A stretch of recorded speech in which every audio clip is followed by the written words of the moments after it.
Alrighty. Well, I've I don't know what to do about the truck really. We're going to need to move into it. I don't know where we're going to go unless we go back into the woods behind Walmart again. I really don't know where we're going to go. When we leave here, if we don't have the truck. So I've arranged to bring the truck in to at least have it looked at and find out what's going on with it. That's going to cost $100 that I don't have. But if I don't buy the diesel heater this month to replace the propane heater like I was planning to do, then I can take that money and at least put it into getting the truck diagnosed and getting an estimate of what it will cost to fix it. I have a feeling they're going to tell me I need a transmission, in which case that'll be like $5,000 probably, in that range. So I'm not looking forward to hearing that. I don't know how I would pay that. I don't have the money to pay it, and I don't have the credit available to pay it. So unless the garage lets me do what I did before and run it on an account and pay it down as I get the money, I'm going to be completely screwed. And even at that, I'm still going to be completely screwed because it's going to take every cent I make again this summer. Plus, the truck needs tires, and there is an issue with the brakes, and there's different problems with it. So I don't know. I really don't know. I don't know what to do.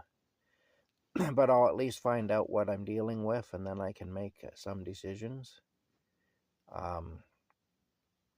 But if they tell me it needs a transmission, then that'll probably be the end of my driving. It may be the end of my driving forever, really, because I can't afford, it's like having a drug addiction. Driving a vehicle in Canada right now is like having a drug addiction. So, in fact, the drug addiction would probably be easier to finance at this point. If I was a crackhead, I'd probably have an easier time financing that than I am having financing a vehicle. Keep maintaining a vehicle and keeping it on the road. For years and years, I drove really cheaply. And in Canada, it used to be really cheap to drive. But what's happened is we have this globalist government in Canada. And basically, they're blaming vehicles and saying that there's climate change and all that, and blaming vehicles for that.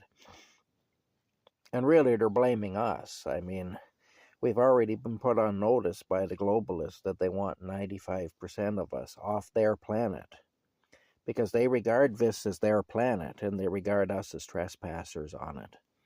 So they want 95% of us trespassers gone by the year 2030. So we've already been served our eviction notice. We've been told that we're vermin and that we have to leave the planet.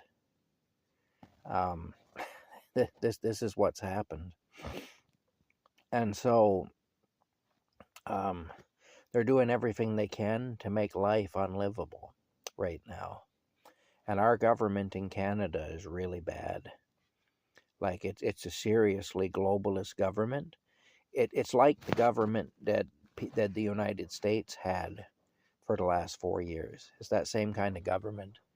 It promotes drug use, and it promotes crime, and it promotes every kind of disorder, and it promotes uncontrolled immigration, and it promotes every kind of sexual deviation and every kind of sexual perversion, and it attacks the family, and it attacks God, and it attacks humanity while claiming to be humanist.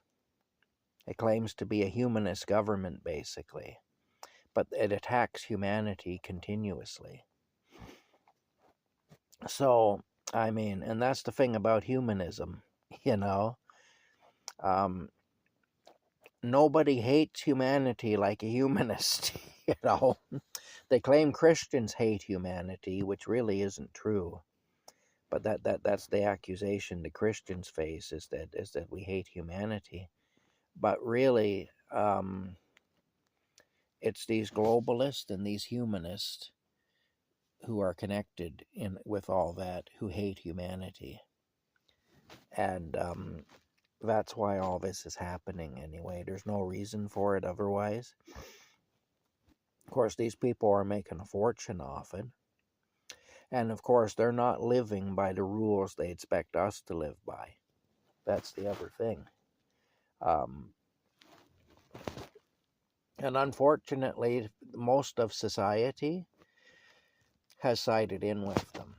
Most of society agrees that humanity is vermin and needs to be swept off the face of the earth.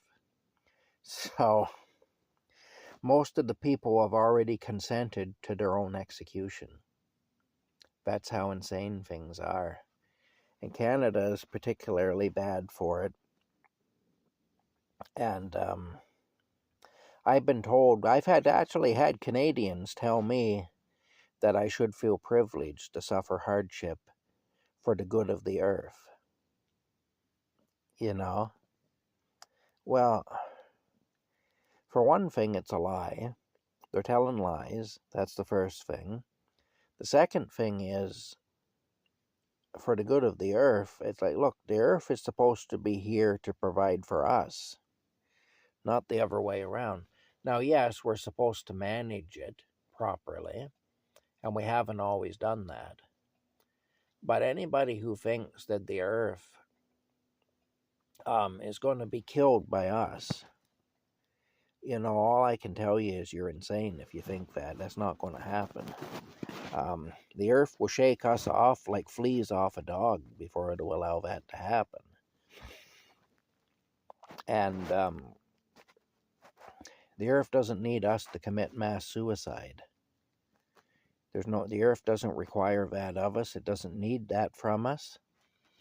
And if it ever decides to get rid of us, it'll get rid of us. The earth is a living organism. The earth is not dead. It's a living organism. And, it's perfectly capable of looking after itself and defending itself and everything else. It's just humanity has gotten very arrogant because we've got technology, and we're so impressed with our own technology and our own accomplishments, which really are pitiful compared to creation. Compared to God's creation, all our technology and our accomplishments, as great as we think they are, they're really pitiful. But there's an arrogance there, eh? And of course, the globalists are feeding off that. And they're using that arrogance to convince us that we shouldn't be here. And that we should suffer for being here. That life should be untenable. Now in Canada here, they're even offering to off you. They'll even top you if you ask them to. They'll off you, top you, whatever you want to say. They'll get rid of you. All you got to do is ask. And if you don't ask, they're still going to get rid of you. It's just that it's going to be a little tougher. It's going to be more of a process, that's all. They're telling us we shouldn't have any comforts. They're telling us we shouldn't have any of the things that bring people joy. They're telling us that life should just be misery and hardship, and that we should die. These are people who hate us. Thing is, these people worship Lucifer, and Lucifer hates us. And Lucifer hates us because we were made in the image of his enemy, Yahweh, the God of heaven, and the creator of the universe and everything in it, including the earth, and also including humanity. And because we were made in his image, Lucifer hates us, and therefore his followers hate us. Even though they are human beings themselves, they still hate us but what they've done is they managed to convince themselves arrogantly that they are a class above most of humanity. And therefore, they're not vermin like we are, you see. But the thing is, if humanity is vermin, then the entire thing is vermin. You know, I mean, there are not, you don't get a better class of rat and a lower class of rat. Rat is a rat is a rat, you know. And it's the same with humanity. If we are vermin, then everybody is, including the globalist elites. But they've deluded themselves. And again, this is something that Lucifer does. Lucifer is the great deceiver, a man killer from the start, the father of lies, and so on.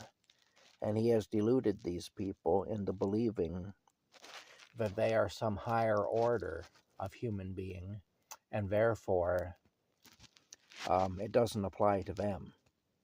You know, they're not vermin. They're not trespassing vermin like we are. That's what they've convinced themselves of. They're different. That's what they tell themselves.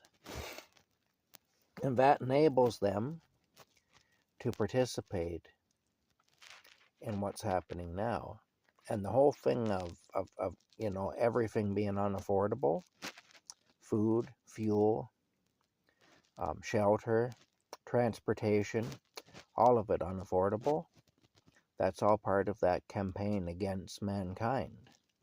That's all part of that campaign against Christ and against God as well. You know, you can't attack God's creation without attacking God. On top of that, the earth is God's property. These people have no business laying claim to it. I mean, it would be like if I came to your house and I told you, this is my house now, and I will tell you who can come and go from my house. Like, I don't like that guy you have come visit here, you know, and this is my house now, so I'm ordering you not to have him back, or whatever. That's basically what it's like. What the globalist elites are doing. They're coming into God's house, and they're saying that these people that God created and put here, they have to go. You know, no, you can't be here. We own this planet. We don't want you here. We claim this planet as our property. Well, the only way you're going to do that is to take it from God, and good luck. You know, God isn't going to give up his house that easily. Society may agree and go along with you, but God, you know, God knows what you're doing, and he won't give up his house that easily. Anyway, that's it for now. They can try, and they are trying, but in the end they won't succeed. The Bible tells us that. They'll have some limited success, and they have had some limited success. They've killed a lot of people, but they will not wipe out humanity. God won't allow that. And as far as their claim that they own the planet, you know, anybody can claim they own anything. I can walk up to some random house on any residential street, stand on the front porch and say, I claim this house. This is my house now. Won't mean a damn thing, but I could do it. You know, I can walk up to any vehicle parked on the street, lay my hand on it and say, I claim this vehicle. This vehicle belongs to me now. Again, won't mean a damn thing, but I could do it. You know, that's what the globalists are doing. They're claiming the earth as their property. But it isn't. And the true owner of it is not to be messed with. So, yeah, you try taking God's property from him. See how far you get. He'll allow it up to a point because he's patient and he's long-suffering. But when he's had enough, you'll know. It'll be the last thing you ever know when God has had enough, I'll tell you. Because it'll just be a blank after that. There'll be nothing more. That's it for you. So, you know, but God is long-suffering. God is a very patient and long-suffering individual. And of course, these people are using the fact that God hasn't struck them down as of yet as proof that they are in the right. They're not. Like I say, our idea of a long time and God's idea of a long time are different. And God is very patient and God is long-suffering. But when God has had enough, and the Bible bears this out, there are many stories of what happened when God had had enough. And when God has had enough, then that's the end of that. God does have a bit of a temper, so probably not a good one to fool around with. Probably not a good one to fool around with. He brought us into this world, and he can take us out too. But really, all these elites that think they can eliminate humanity are fooling themselves, and they've deluded themselves into thinking they have that right, which they do not. And they're going to be set straight soon. They're going to be set straight. In the meantime, though, they are making things difficult. There's no doubt about that. And a lot of what I'm going through is a direct result of that. And there's more and more people going through similar things every day. And more people find themselves in these situations. And it's stressful. I'll tell you right now, it's super stressful. Yeah, I have some real concerns. Anyway, it looks like the faulty heater is not going to be replaced this month, or this coming month. Although, I'm not sure. It seems to be working okay now. When I put that other tank on it, that's when it started acting up. And it acted up the whole time I had that other tank on it. And now I've put a new tank on it, and it stopped acting up. So I don't know. Maybe I got a bad tank. Maybe there was contamination in it, in the fuel or something. I just don't know. Anyway, that's it for now. So far, so good. We just have to hope and pray that it continues to work. That's all. And if it continues to work, then there's no need to replace it right away. Okay, we'll see you later. I can use that money to find out what's wrong with the truck. To find out how many $1,000s it would cost to fix the truck. Bye for now.